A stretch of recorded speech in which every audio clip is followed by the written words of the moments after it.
অনিয়ম কারচুপির অভিযোগে পুনর্নির্বাচনের দাবি জানিয়েছে ছাত্রদল সহ কয়েকটি প্যানেল। যে কালি দিয়েছে সেই কালিটা আমাদের অমোছনীয় কালি না, সে তারপরে এখানে অনেক জাল ভোটের সংখ্যা তৈরি হয়েছে।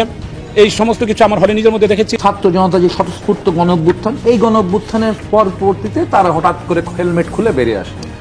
আমরা একদিন হেলমেট পরে ছাত্রলীগ করেছি, এখন আমরা হেলমেট খুলে। জাকসু নির্বাচনে স্বচ্ছতা আনতে ক্যাম্পাস জুড়ে বসানো হয়েছে এলইডি স্ক্রিন।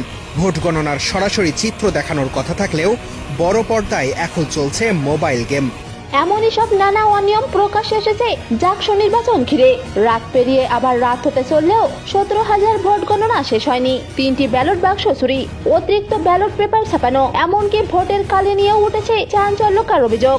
আমার ভোট গণনা কেন আজকে সকালে হবে? নির্বাচনের এই অবস্থা কেন হবে? 33 বছর পরে এই সিনেমা কেন হবে?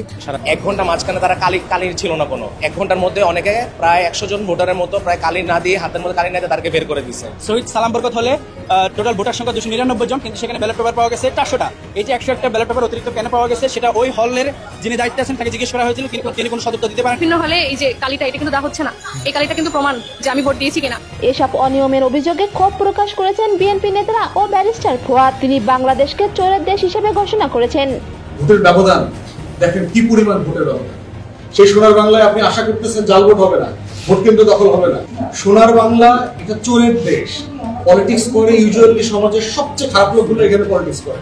এদিকে ছাত্রলীগ ছাত্র শিবিরের ওপর ভর করে ফিরছে বলে অভিযোগ তুলেছে ছাত্র জনতা। তাদের মতে ছাত্রলীগ ও ছাত্র শিবিরের মধ্যে গোপন চুক্তি হয়েছে। ছাত্রলীগের মধ্যেই শিবির ছিল এবং একইভাবে এবার শিবির আছে এবং ছাত্রলীগও আছে। ছাত্রলীগ কোথায় আছে? শিবিরের আন্ডারে আছে।